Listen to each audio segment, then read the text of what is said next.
Welcome to my hometown, Fairhope, Alabama. It's Christmas. Season's greetings to you all. This is our clock. But just a quick message for those of you that watched our seminar the other day on the economy and housing. Thank you. For those of you who didn't, here's a good chance. It's really informative and we keep building upon it every month. So Merry Christmas, Happy New Year's, and we'll catch you on the other side of 2022.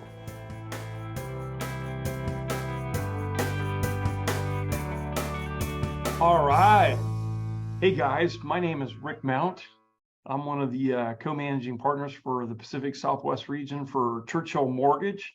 I'm joined today with my business partner and co-managing partner, Mike Hardy, and joined with our team manager and production partner, Kevin Sprague. We're super excited today. State of the housing market, something that's been on everybody's minds and certainly in the headlines pretty regularly. Lots of discussion about where the market's headed. Are we going to see 2008, 2009, 2010 unfold before us again, or are we seeing stabilization? What the heck are rates doing? How does inflation affect this? Are we going into a recession? There's a lot of variables at play, but we're super glad to share some screen time with you here, and we're going to try and unpack this a little bit for you guys. Just for some housekeeping, there's a Q&A button at the bottom of your screen. We want to make sure that we answer any questions for you along the way. So as questions rise, just go ahead and log them in there on the Q&A feature. And that way we can go back and make sure we methodically get through all the answers for you. And then we'll give you a little bit of warning before we close out. But Mike, here we are again. Nothing's changed in the last few weeks, right? It's all the same data, same stuff, everything, right? Nothing new. And but super excited. So I'm going to turn it over to Mike and let him get us started. Nothing to see here. That's right. That's right. Yep, guys, it's been spicy in real estate. That's the word that we've come to know and love for this market, and we're going to unpack it. And part of the job today is we've got so many clients that are wondering if it's safe to buy, and is it smart to buy, and what is the right decision for my family, and am I getting myself into something unhealthy? So the reason we do this is it's called facts, not feelings, for a reason. And there's a lot of emotions that are out there. So as we go to like this next slide, I want to show you, the question is, does this market resemble 2006? And really now it's more a matter of, are we on the verge of 2007 and 2008? Okay. So all right, so here's something kind of fascinating. Actually, first, the topics we're going to cover today on this next slide, you can see are as follows: rising interest rates, affordability challenges, should I rent, should I buy, how does that work, what does the supply and demand look like, are there a wave of foreclosures coming, how about this forbearance that happened during COVID, are lending standards okay, and then how does inflation and a recession impact real estate? All right, so that's what we're talking about today. And guys, just for some perspective, I remember when I bought my first house, I had a realtor that didn't care and a lender that wasn't there. Okay, so I had to just figure a lot of stuff out on my own. And I also remember something that was pretty fascinating, that was a big aha moment for me. And this is when I was a kid. We grew up rather poor. My dad was going through school. He was working on his PhD. We had very little money. We lived in this trailer. My sisters and I were packed in this one little corner, bunk beds and a side bed, barely any room. My parents were on the other end of this little trailer. And then as he got a job and we started to progress, I remember when we bought our first house as a kid, and I had my own room and the world just opened up. Okay. And so the reason I tell that story is because as a kid, and as a family, when you have a healthy environment, you can do so much more than when you don't. And so part of what housing is for people, and why it's called the American dream, is because it's a brighter future for people. It's tied to a brighter future and possibility and hope. Okay, and I remember that as a kid vividly. And I remember the challenges of me trying to figure this out when I was just first buying my house, and it was so complicated. So that's the reason we are doing this, is because there's a passion to help families and to educate people to make smart, healthy decisions as we move forward. Okay, so that's the backdrop. All right, let's get into it. Next slide. Housing bubble. Okay, guys, think about this for a second. Real estate professionals, 44% of real estate professionals, this is a survey earlier this year, say we're in a bubble. Okay, a bubble. 77% of consumers, we're worried about a bubble. Okay, so what does that even mean? What is a bubble? All right, so we're going to talk through all that because that's a sensationalized word. So that's the backdrop to this, guys. We're going to cover supply, we're going to cover demand, we're going to cover lending and lending standards, and we're going to cover a couple of big ones and a real serious challenge that we're up against today, affordability. Okay, so with that, I'm going to tap in Kevin. Kevin, over to you. Thank you, Mike. And starting this conversation off, I think if you guys are seeing what I'm seeing out there, I mean, you can't go online, you can't watch the news or anything without just hearing about interest rates over and over again. And for good reason. I mean, interest rates have been on a wild roller coaster this year, but we wanted to show some perspective in terms of rates. This is a chart that shows 2021 and 2022 with your average 30-year mortgage rate. You can see on the left side of the screen, it's almost a straight line sideways in 2021. 2021 was extremely calm and extremely low from a rate perspective. And starting in 2022, you can see rates have jumped up really dramatically from 3% into the sixes, even touching 7% this year. And that's a huge jump in 1 year. And really a couple questions that come of that, like why is that happening and what's going to happen next? We'll cover both of those today, but the why is it happening is really closely tied to that big buzzword inflation right now. And what's going to happen next has a lot to do with what inflation and the economy is going to do next. We also think it's important to show this next chart too, though, which is instead of a 2-year look back at rates, a 50-year look back at rates, right? Because looking at a mortgage rate of 6% is really scary for a lot of buyers right now. And psychology-wise, there's a lot of buyers just sitting on the sidelines waiting for that to change. But when you look back with this context and this education long-term, you know, a 5, 6, 7% mortgage rate historically is actually not that high. It's very high relative to the last few years. But this is the big challenge right now as we start to talk about affordability is with the interest rates jumping that dramatically and prices not really dropping significantly in most areas. We'll talk through that in a minute.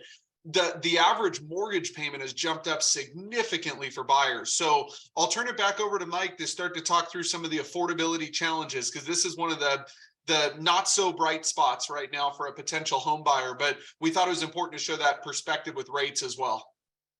All right, guys. So the biggest challenge we have in today's market is affordability. And I like this chart because it shows a visual of what's happened to payments just nationwide. And pick your market. You can double this, you can triple it, whatever the factor is, you can quadruple it. The point is there's what's called payment shock happening for people. And think about this. People are frustrated, they're irritated, they're angry. Why? Because they wanted to buy last year and they couldn't get an offer accepted. And now all of a sudden, guess what? You can get an offer accepted, but the payment's 50%, maybe 80% higher than it was, depending on the scenario. Okay. So this is a challenge, and this is one of the biggest challenges we're up against. And so we're going to draw some context to this in a minute. On the next slide, take a look at this. This is what I want to show you guys. Housing Affordability Index, 1990 to 2022. Right now, we are at the greatest point of affordability challenge that we've experienced in the last, roughly 20 years. Okay, actually longer. And I bring this up because being in the mortgage space, we always recommend that you have roughly a third of your income or less to go toward all debt service. And underwriting guidelines allow for roughly half of your income as a rule of thumb, a little bit less. So what's happened? Someone has 10,000 of income. Payment in the past was 2,500, 3,000. Now it's 4,500. Okay. Big challenge for people. All right, let's look at the next slide. This is a good visual because I want to show you progression over time with affordability. Look back to 2006. You can see median home price, okay, 248, interest rates of 6%. And then where was that from an affordability standpoint? About a third, a little over a third. Fast forward 2021, 370,000. And where was the affordability? Percentage of monthly income to payment, 24%. Okay, and where are we now? We're pushing 40%. Big deal, guys. The one thing that we always have to keep in mind, it's a moving part to this, is wage increase. I haven't been able to read it. I flagged an article, but I just saw that there was a pretty significant across the board wage increase that took place today. And that's going to tie into inflation. We'll cover that in a minute. Okay, so this is more of a cap for a lot of folks. And when we look at across the board people who's buying, across the board, it's about of 100 folks, we have roughly 33 are first-time buyers and have affordability issues. We have roughly 25 of 100, 25% are cash buyers. I think it's 27. And then the difference, let's call it 40 or 38. What is that? That's going to be those that have significant down payment and not affordability. That's a key metric that we're going to talk about in a little bit. So, all right, this next slide, this may be my favorite slide. Okay, why? I'll tell you why. Because the markets are driven by two things: fundamentals and psychology. Guys, there's a huge amount of psychology taking place of what's happening short term with housing sales kind of grinding to a halt. Okay, we have to look at two things. We look at values and then we look at number of sales. This is a really interesting study because it shows what? It shows, okay, this is a current homeowner's existing mortgage rate versus the maximum rate that they would be willing to take on a future home purchase. And if you, let's start at the far right. If you go to the far right, you can see only 7% of folks would be willing to take a mortgage that has an interest rate of 7% or higher. This has nothing to do with affordability, which is a challenge, but we've got affordability. And then we have I don't like that rate, I'll just wait. That's what's happening. Okay. Go back over one column. If it has a 6 handle, 6 to 6.99, the psychology of it is you bring another 8% of the marketplace. So now you have a total of 15 out of 100 people that are like, I'm good. I'll buy if I have a 6% or 7% rate. I don't care. Get into the 5s, a 5 handle, you add 21 more people out of 100. And then you get back into the 4s and you add 33. Okay. This is very relevant for what we think is going to happen in 2023 and 2024. We'll walk through this in a minute. Okay. So keep this slide in your mind. Next slide. Problem number 2. We're landlocked. We're stuck. Why is that? If you look at somebody that bought a home that was roughly 500,000 and they've got a good amount of equity, and this is a lot of the population. We'll touch on equity in a little bit. And they have a mortgage of 250, a balance, mortgage rate of 3%. There's a payment of $1,000. If they want to move up, guys, look at this. Let's just pick 700,000. They want to move up and have a purchase of 700,000, roll over some of the equity, and interest rates are a little lower now, mid-6s. They've actually been coming down a little bit. Look at the payment. Payment goes to $3,000 a month. Who wants to sign up for that right now? Not a whole lot of people. That's why contractors are slammed, because people, let's just build, let's fix the house up, all the things that we have always wanted to do, because it doesn't make sense to buy. Same thing with downsizing. Who wants to downsize if your payment's going to be the same or higher for a lesser house? Okay, so that's where we're stuck right now, guys. It's a serious problem. Okay, I'm going to tap Kevin in, because what we want to do is we want to talk about a potential recession that we're hearing about over and over, and how that will play specifically into housing and what that means to you, Kevin. Thanks, Mike. So really, and what we're seeing firsthand is exactly what Mike just talked about, that there are a lot of potential buyers out there. There's a lot of potential sellers as well that, would be moving up or moving down, that are just not interested in this market right now. It's not the market for them because of the rates, is what they're saying. And a lot of people are looking at it too, saying, hey, well, a recession is coming as well. I don't want to buy right before a recession because values are going to go down. I'll get a better deal either during or after it. So this is an important next step in the puzzle too, is that, first of all, is a recession coming? This is Wall Street Journal's survey of economists thinking, is there a recession coming in the next 12 months? You can see beginning of the year, it was kind of an unpopular opinion, and now it's pretty common. So we think there's a recession coming. However we define that, obviously, is not up to us, but that is likely coming on the horizon. Now, what does that mean for interest rates? What does that mean for housing prices? If we look at the next slide, it's kind of a common belief out there.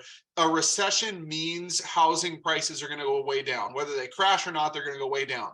This is the last 6 recessions in the US and what home prices on average did during the recessions. You can see for 5 of them, prices are either flat, slightly down, or up. And then the Great Recession in 2008 was the big housing crash, the big housing bubble. So I think it's important for people to understand, a recession doesn't necessarily mean it's really bad news for housing.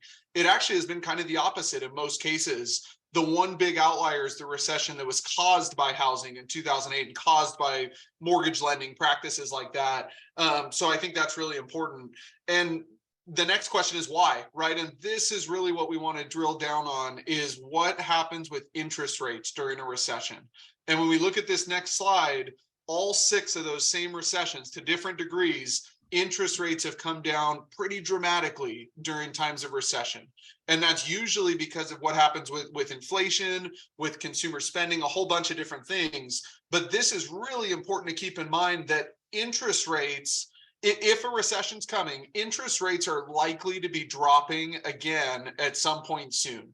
And based on what Mike talked about earlier with a couple of those charts and what buyers are doing right now, that's likely going to mean a lot more buyers are going to come back into the market again, just strictly from a psychology perspective of it being a lower rate. And that's part of the reason during some of these times that home prices stay flat or can actually increase. So this we thought was really important to illustrate. If a recession's coming and lower inflation's coming, which we'll talk about in a minute, mortgage rates are likely to fall again, which is another indicator to us that the housing market's not going to crash. It's actually going to get held up and supported by that increase in demand. One more slide here. This next one just shows that mortgage rate chart that we looked at the beginning. Highlighted in yellow are these 6 recessions that we just talked about. So you can see those periods where rates have dropped again. That's likely going to come again soon. When, we're not totally sure yet. Well, we'll talk about that in a second. But really what's driven up rates, like we talked about, is inflation. And inflation's likely going to be the trigger leading to lower rates in the future again. So I'll turn it over to Mike to talk about exactly why that is and what we think is coming in the next year or two for rates. And guys, as we go through this, again, for some context, we're trying to answer the question, are we going to crash? Is it safe to buy? Are we going to maybe go sideways, slightly up? How long will this be? What are the factors that are going to weigh in on that? Okay. And really one of the biggest indicators of that are going to be the supply and the demand. Affordability is going to be a limiter. Okay. And guess what? Mortgage rates are very closely correlated to inflation. So we're going to talk about inflation for a minute. If you can see to the far right, we've had recently inflation jump significantly. Everyone knows this. It's every other headline, and mortgage rates as well. This is a slightly outdated chart, but I wanted to show this over time. Okay. Over time, mortgage rates and inflation are going to run parallel with a number of other forces, but really the biggest driver of mortgage rates is going to be inflation and future expectations of inflation. Okay, let's look at inflation. Next chart. Some people think we peaked. Very possible. Okay, we've had, in fact, I'm going to go in a minute to get into this a little bit further, but if we are trying to answer the question, where will housing go?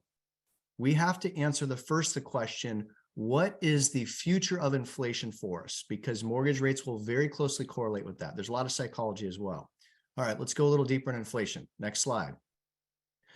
All right, you want a little sneak preview of what's happening next?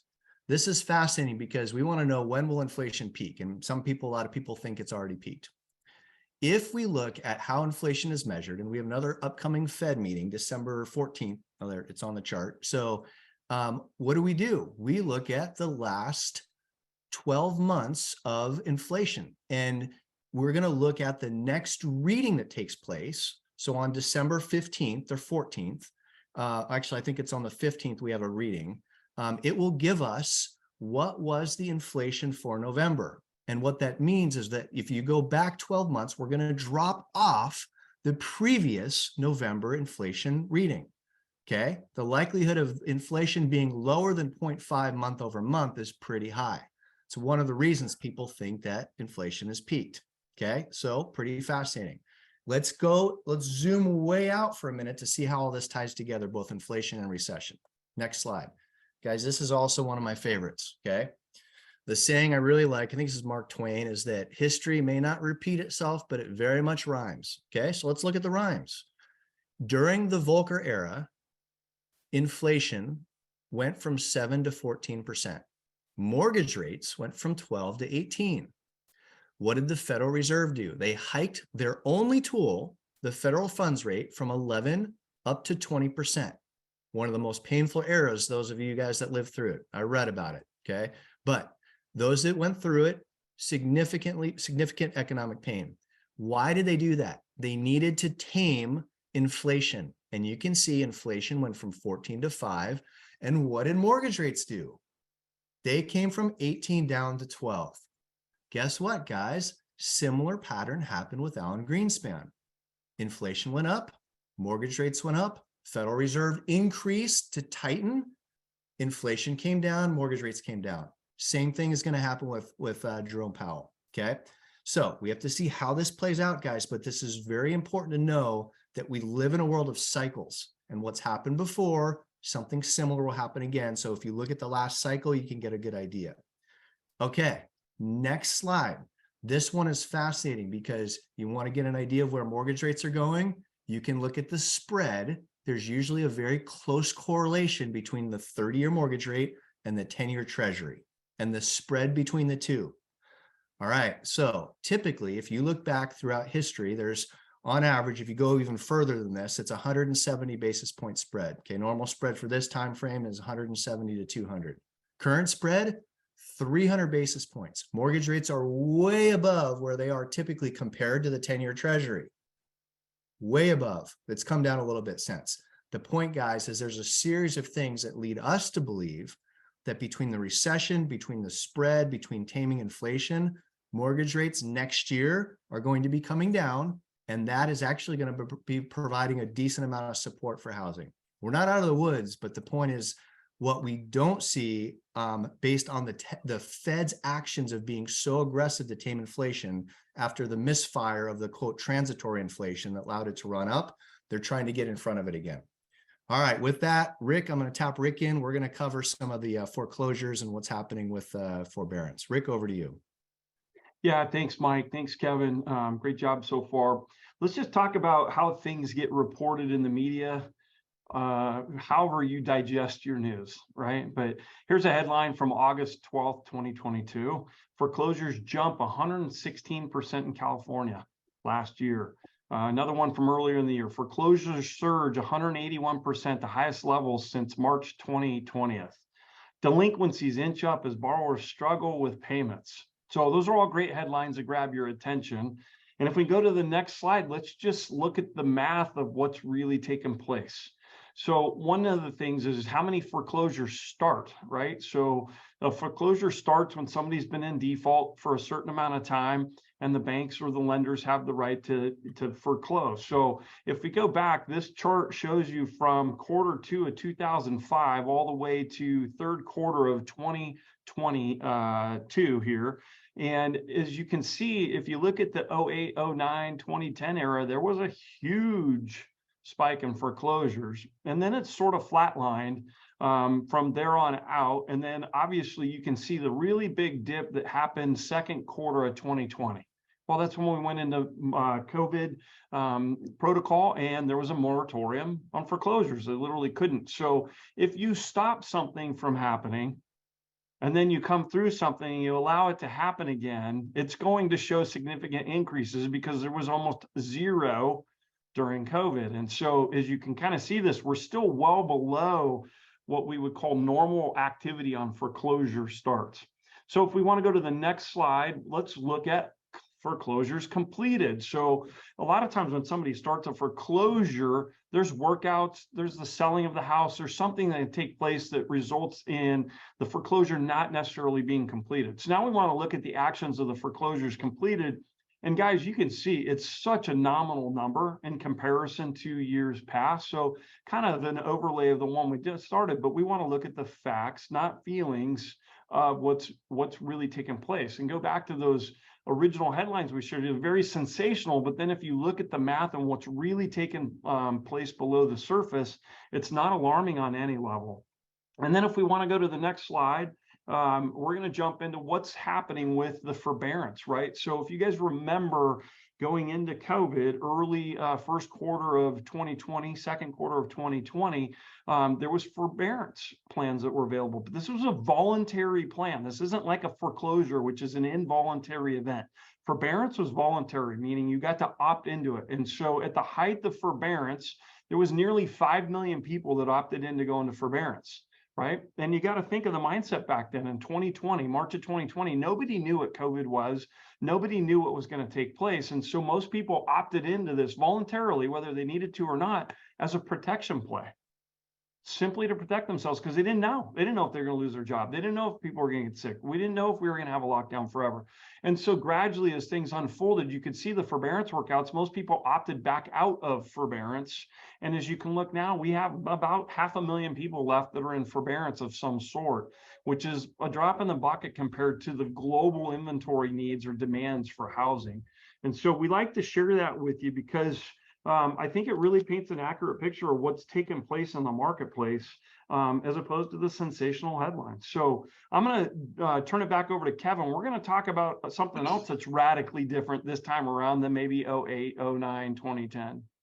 Thanks, Rick. And this next slide, I think, is part of the reason a lot of the foreclosure starts might never actually get foreclosed, or that people are just in a much different position nationwide. And that has to do with the equity in their homes. So really interesting stats here. Obviously, these are changing monthly. These are a couple months outdated, but overall, they've stayed about the same.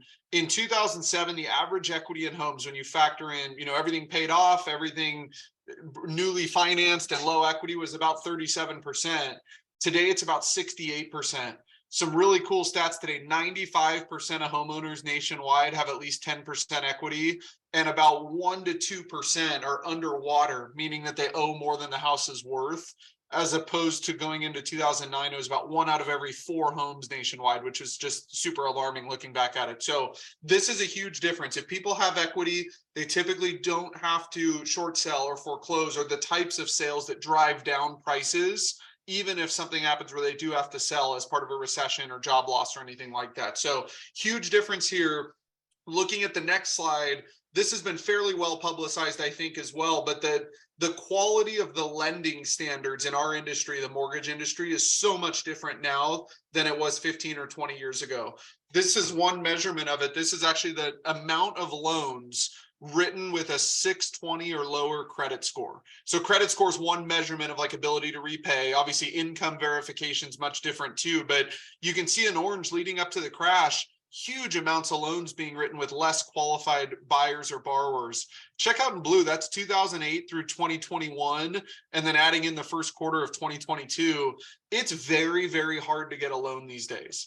And part of what crashed the market last time is when the Fed was raising rates, you had borrowers who were on teaser payments or adjustable rate mortgages that weren't really qualified from a credit or an income perspective to make the payments. Those payments started adjusting and ballooning, and you had a wave of foreclosures and people couldn't make the payments.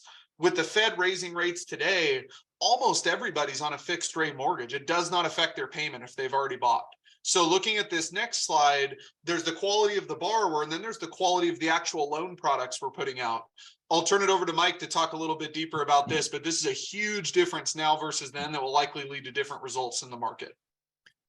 Guys, one of the things that's different about the United States compared to the majority of other countries and how their financing is put in place is we have 30-year and 15-year fixed options. Almost every other country, there's 3 to 5 year fixed, and then it resets. So there's some significant problems in other countries that we don't have to deal with because of the way our mortgage-backed securities are set up. This slide's fascinating to me because you can look at the difference. I grew up in New York and Connecticut, and one of the things that I used to do is go ice skating. Think of the product risk as kind of like skating on thin ice.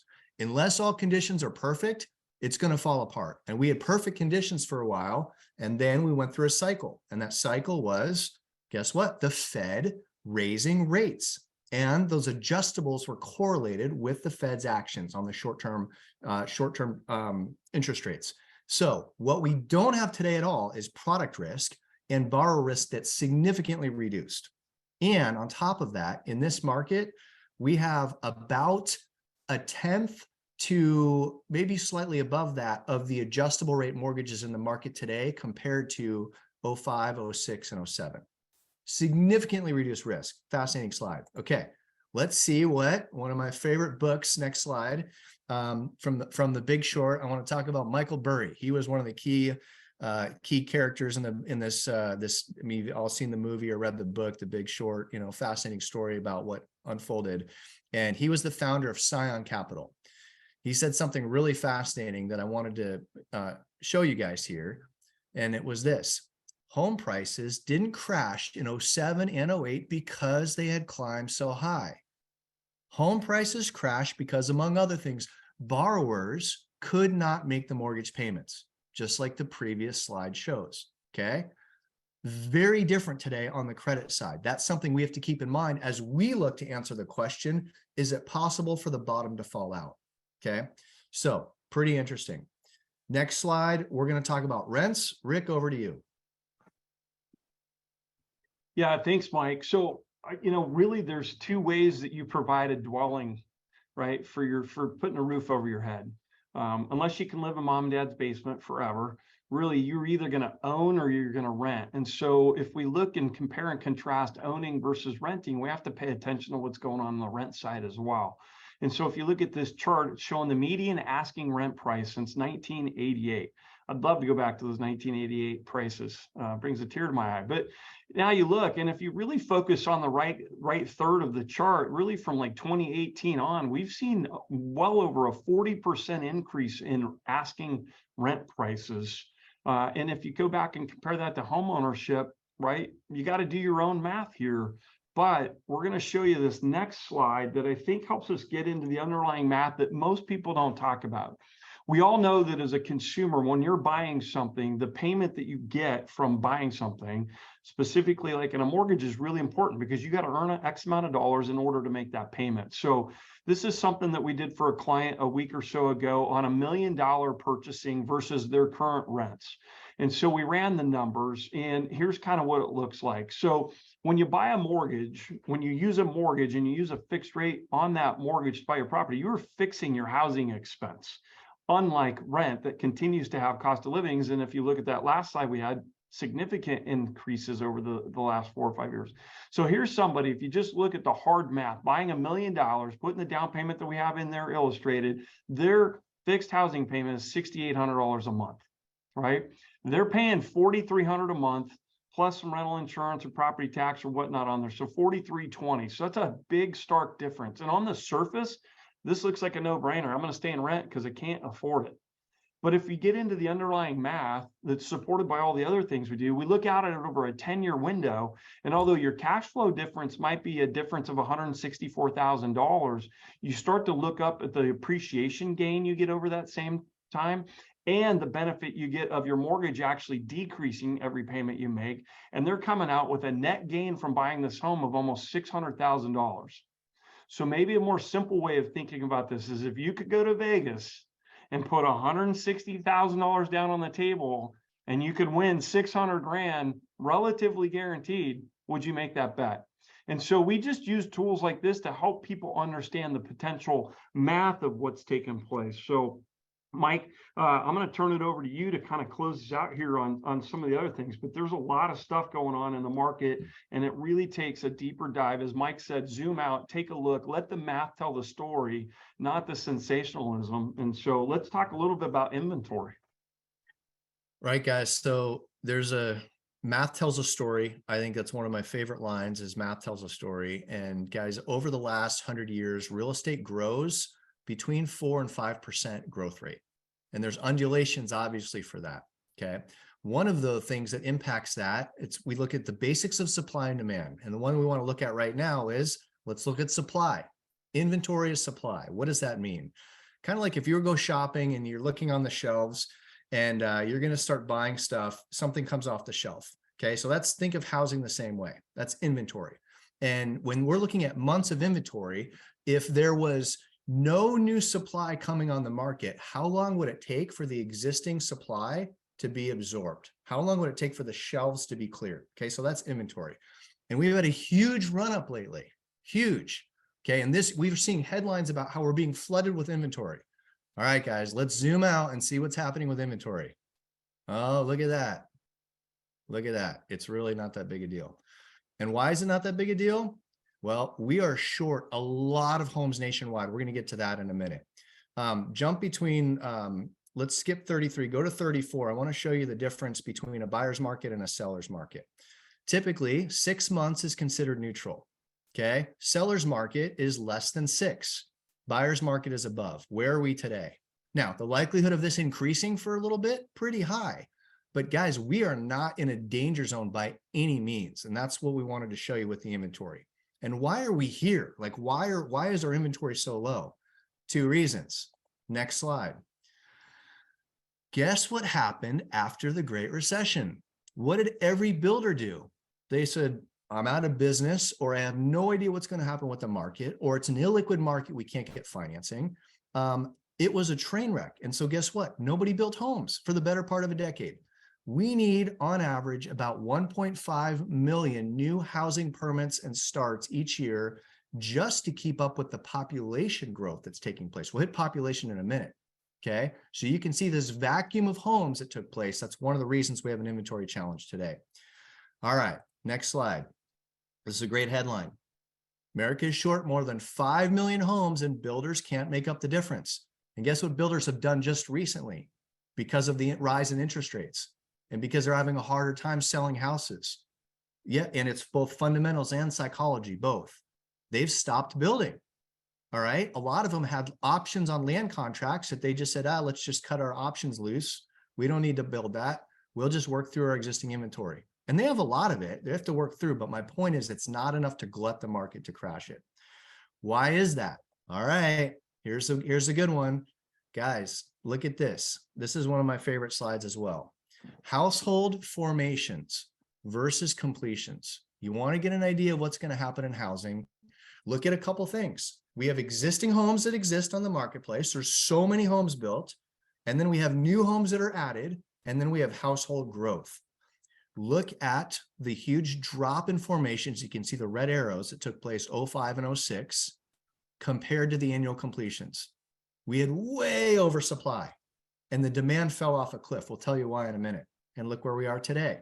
And what's a household formation? All right. When I went to university, I still technically live with my parents. After I graduated, what did I do? I moved in with 4 other buddies. Okay. Fun year. Not the most productive year, but a fun year. All right. And guess what? That was one household formation. We rented a house. Household formations move into rent or ownership. Next year, what did I do? I went and got married and bought a house. And let's just assume that all my other buddies did the same thing. They all bought houses. That's 5 new formations that take place. All right. So if you want to see, you want a crystal ball, look at the formations taking place and you can have a good idea of what's going to happen in the future. This works for all businesses, by the way. Next slide. This is fascinating. Projected US will add 25 million households by 2035. This was written in 2017, but if you look in the article, it says between 2025 and 2035, we are going to add 11.5 million households. What does that mean, guys? Buyers and not enough homes. All right. All right. Well, that's a big indicator of what the future will look like. Well, how is that different from the past? Can we still have a crash? I don't know. Let's look at this next slide. Why did we have a crash before? There's a saying, guys, which I really like, which is demographics is destiny. Demographics is destiny. If you look at this, when do people buy homes? It's when they're 33. I just heard it's 34. So maybe it was COVID. Maybe it's like people are lazier. I don't know, but it's 34 years old today, 33 years old last year when we were doing this research. 33 or 34. That's when people buy. That's when the overwhelming number of households are formed, okay, for first-time buyers. Look at what happened in 2006. This is population of how many people are turning 33 in any given year. Look at 2006 and look where we are today. We have buyers pouring into the marketplace. And I even like this next slide better. Look at this. You can see demographic size all the way across through the last, 150 years or so. The ones that are relevant today, baby boomers. Then we had the X generation, my generation. You see the low point of the X generation? Guess when that was? Surprise, 2008. Okay, it fell off a cliff. So we had way few buyers and way more inventory on the marketplace. And look at where we are today. And look at the wave of people coming into the marketplace by year based on birth rates. So guys, demographics is destiny. In fact, if you want, do I have it handy? I do. If you want, it's on the next slide. If you want to go to the next slide, there's a book. It's called the Age Curve. I don't know why it's not picking up there. Anyway, it's on the slide. The Age Curve, phenomenal book, walks through for anybody that's trying to understand how to position in business. Look at the demographics, plain as day. All right. So what does that mean for us today? We're going to go through and just cover some of the forecasts and see how we think the year is going to wrap up. And guys, we know real estate's regional. Okay. I get it. There's Austin, there's Boise, there's Phoenix, there's pockets where it got super hot and it's got to cool off. Totally understand that. We're talking across the board. We'll get to some tools that we have that are city specific in a minute, but you can see 2022, and I want to go to 2023, what a lot of experts are saying.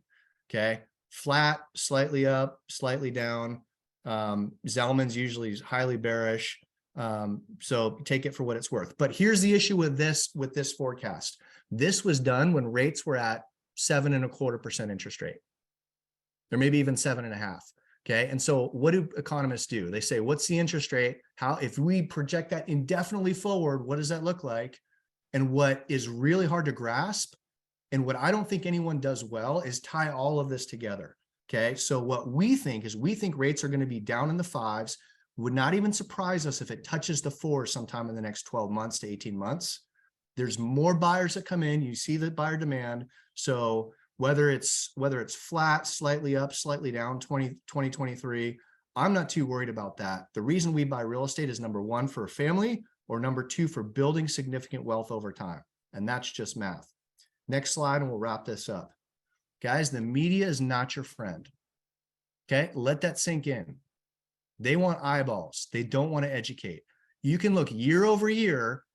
2015, we got a bubble bigger than 06. 2016, a new bubble. 17, homeownership doesn't build wealth. Well, look to the right. It clearly does. 2018, it's better to rent than to buy. That didn't make sense then. 2019, housing market is about to shift in a bad way. 19, this year will be hard on the housing market, except for these cities. 2021, it's over as of 2021. And we ran up, 10, 20% from there. So guys, the point is that if you're looking at headlines, you'll never do anything. There's another, I don't think we have that slide in there, but all right, we're just about to wrap up. Next slide, guys. Housing sentiment falls. Why does it fall? I don't know. Maybe it's media related. Falls to the lowest level since 2011. Look at this. How much real estate do you wish you would have bought in 2011 and 2012 and 2013? What does John Templeton say, one of the best investors ever? Next slide. The time to buy is of maximum pessimism. That's the best time to buy. Now, we don't know if it's right to buy right now or not. I just think it's fascinating that the last time that the housing sentiment was the lowest was the absolute best time to buy, and we are at the lowest right now. Doesn't mean, I'm not into trying to pick the market and find that perfect spot, but guys, you got to look. If the crowd is running one direction, you have to pause and think, maybe something's off. All right, Kevin, over to you for this, and we'll get to the Q&A. Yeah, just to start to wrap up here, there's a couple tools that we have that we think are really important for potential buyers in the market to understand. One of these is what shows here. It's called the real estate report card. And like Mike mentioned earlier, real estate's regional. Somebody buying in Los Angeles or Orange County might have a totally different outlook on the market than someone buying in Phoenix or Austin, Texas, or San Francisco, whatever it might be. So what we can do is pull a report card for an area based on zip code and show you all the fundamentals of the area, historic appreciation rates, and then what's forecasted by these experts moving forward. What are the median housing prices? What are the employment numbers and demographics look like? How many renters are going to be looking to purchase in the next few years? So each area has a different report card, and we can help our buyers understand that. There's another tool too, Mike's going to talk about here in a second, or here it is right here on the screen. I'll turn it over to Mike for that, judging a buyers versus sellers market for different cities. Yeah, guys, we do, just our group, we do a lot of real estate investing, have a number of different fix and flip projects and some build to rent properties that we're doing through a fund.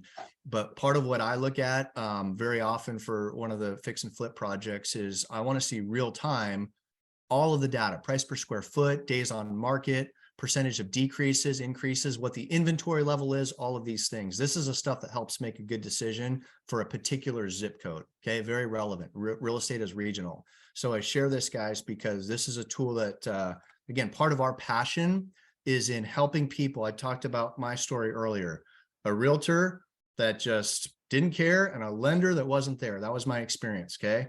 And so part of what we do, and the reason we do this, is we think that one of the most important decisions you ever make in your life is in buying a home. It's a top 5 decision for a first-time home buyer. And there's more millionaires made in real estate than any other area for those that can figure out the game of real estate investing. Okay, so that's what we're about. So we share this because we've got tools, and we've also found, thank you, I forgot about this. There's a gap that exists between 4 different disciplines.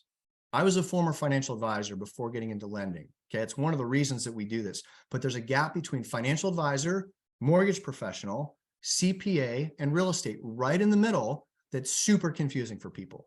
And that's the reason we do this, is because we help here. So guys, we want to thank you. Went a little bit long. We had a bunch of new data to cover today, but we want to open it up for questions. Rick might have some of the questions in there, but guys, thank you for listening and being a part of this.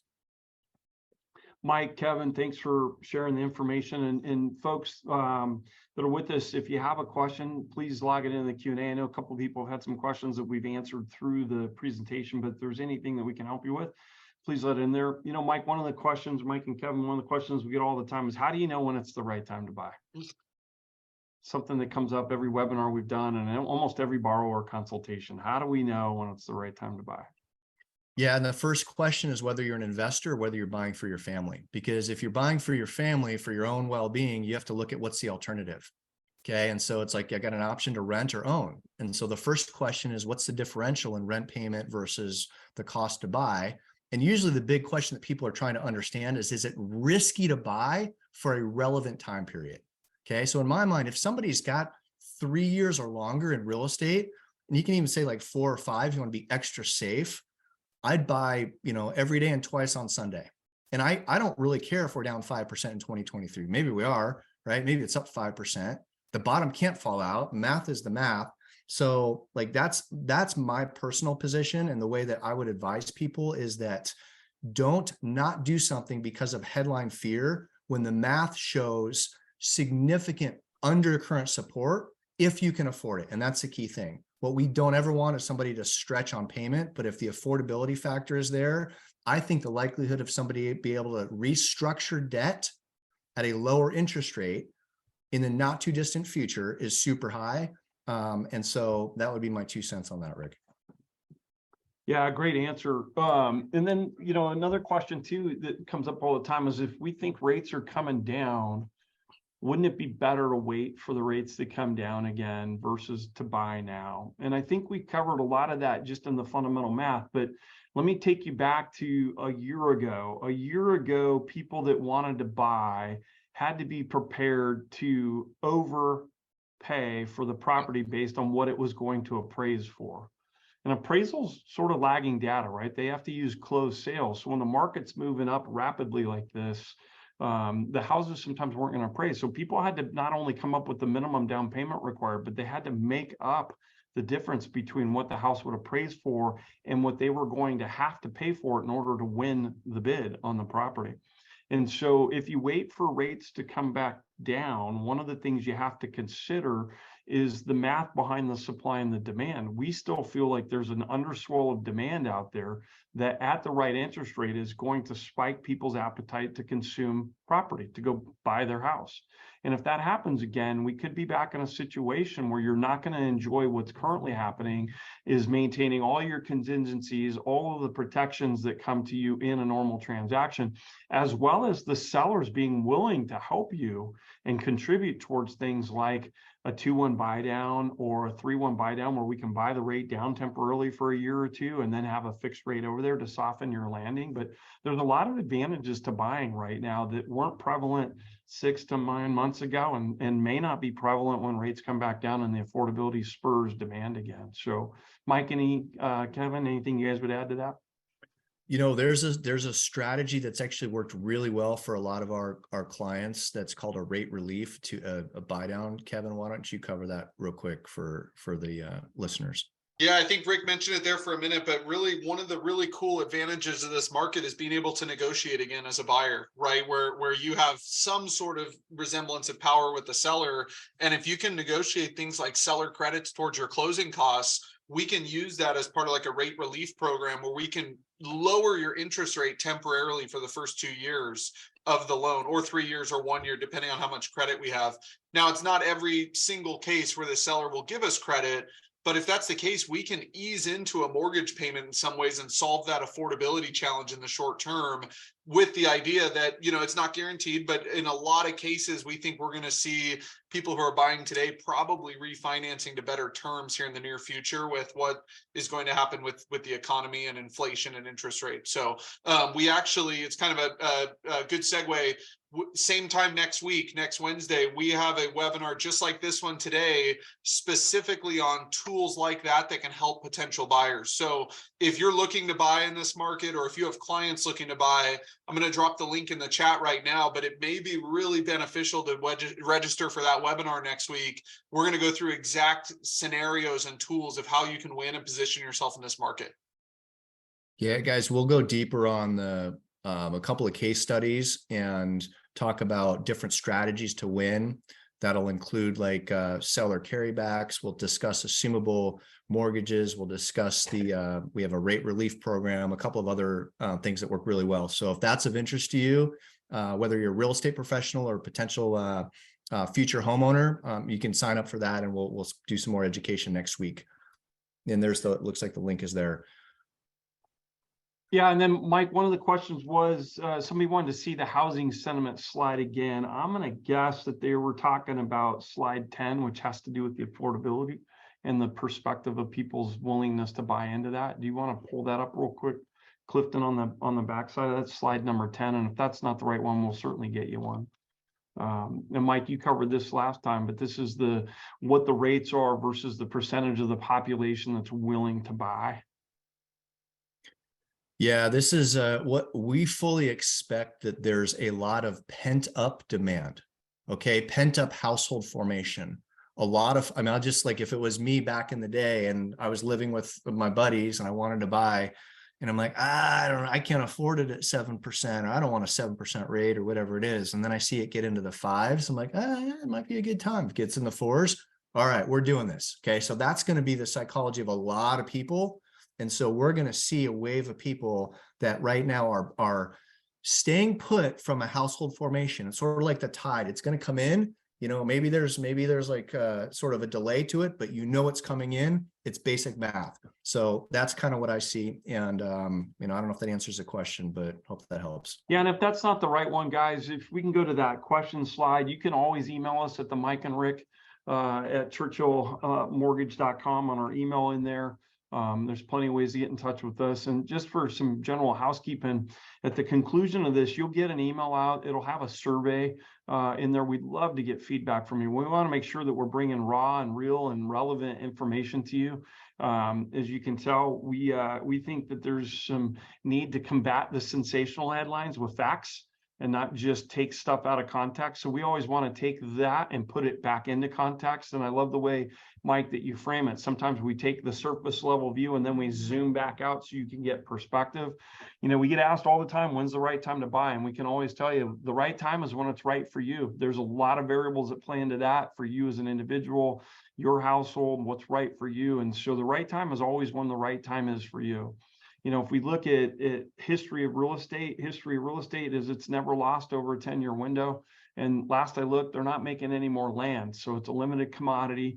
And you can see the way housing dynamics change that over time. And so we love the fact that, hey, you don't always believe the headlines, and the media is not your friend. They're just trying to gain eyeballs, as Mike said earlier. So we always want to do individualized math for everybody. So guys, a lot of you on here were invited by other Churchill team members that cared about you enough to want you to do that, whether you're a consumer or a realtor partner or a referral partner. We really appreciate you being here. Reach back out to them for any of this information. And if you're a consumer and would like more information, we'd certainly love to do personal consultation. And as Kevin mentioned, we have a great webinar next Wednesday on tools to help you win in today's market.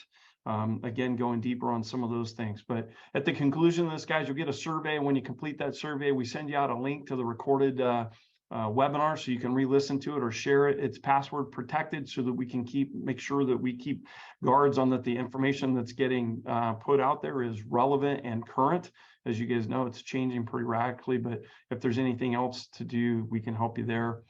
Guys, I think there's one more question in there. Any opinion on to buy new or a pre-owned home? So I'm guessing new construction versus a resale option, and what are the benefits there? Yeah, that's a personal preference. I don't know that I would have enough opinion. I don't know that usually though they end up kind of correlating and I mean if there's a significant I see more inefficiencies during certain windows of time with new homes if builders are trying to move them. So there might be an opportunity there. I don't know that I have enough to answer that from a one is better from a math perspective. I would say, look at some of each to make a decision. But for me, like I know that when I find a home I want, it's a combination of I'm buying it because like I can see my family in that home, right? And that's the spot I want my kids and their friends to come over. So I look at from a family standpoint, I look at it from that lens. If it's an investor standpoint and it's just how do I build wealth in real estate, totally separate conversation. That's more of a one-on-one conversation to figure that out. Yeah, thanks, guys. Appreciate that. That's all the questions we have in there. There's our email, guys. Feel free to reach out to us any way you can. Reach back out to anybody that invited you here, and look forward to getting your survey results back, and we'll push that video back out to you there. Don't forget, next Wednesday, tools to help you win in today's market, where we get into the tactics that you can leverage to win today. So, Mike, Kevin, awesome as always, and a special shout out behind the scenes, the man behind the curtain that you can't see, Clifton Sue, who was helping drive the slides. Well done. Appreciate you. Thanks, bud. And that's a wrap, guys. Thank you guys for your time today. Appreciate it. Thanks, guys. Take care.